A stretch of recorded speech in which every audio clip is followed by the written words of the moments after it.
ہم بعض دفعہ لگتا ہے کہ زیادہ عالم ہو گئے لوگ،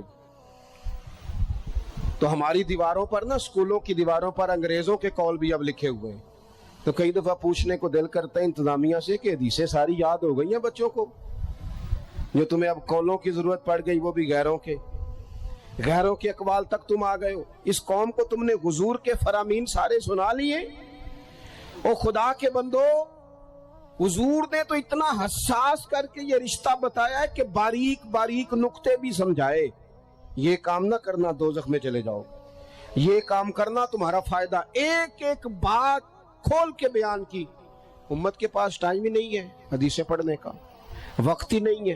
ہمارا تو مزاج بن گیا نقطے سننے سنانے کا، نقطے۔ وہ ہمارا نقیب محفل اسٹیج پہ بھاگ کے ادھر جاتا ہے، پھر بھاگ کے ادھر آ جاتا ہے۔ وہ کیوں لگا، کہتا میں جملہ دین لگا۔ او خدا کے بندے، تو جملہ رہن دیکھا، تو کوئی آیت دے، تو کوئی حدیث پاک پڑھ۔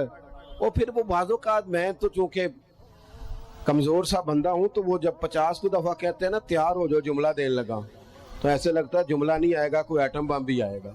بھائی تو دے دے جو تو نے دینا، اتنا پریشان تو کس بات کا ہو گیا؟ اور پھر سارے کہہ رہے ہیں، جتنے آئے نقیب، نعت خان، خطیب، سب کہہ رہے ہیں سارا قرآن حضور کی تعریف ہے۔ تو پھر پڑھنا چاہ رہا ہے تو بھی تو پڑھ کوئی بھی نہیں رہا، کہی جا رہا ہے۔ اپنی زندگی کے اندر حضور نے جو ہمیں اسباق دیے، جمعے والے دن ٹائم پہ مسجد جایا کرو۔ مولوی نکمہ بھی ہو نا میری طرح کا، آپ وقت پہ جائیں گے تو وہ جلد تیاری شروع کر دے گا۔ آپ آخری 10 منٹ جاتے ہیں تو وہ کیا مولانا دیواروں کو تقریر سنائیں؟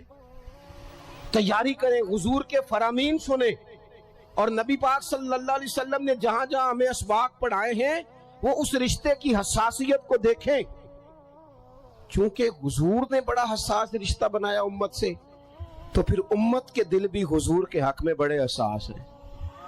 اپنے مزاج کے لحاظ سے نا نرم طبیعت کے آدمی حضرت صدیق اکبر۔ کچھ لوگ نرم ہوتے ہیں نا بیچارے، جو گیا مان لی، جو گیا مان لی، ان کو لوگ تنگ بھی بڑا کرتے ہیں۔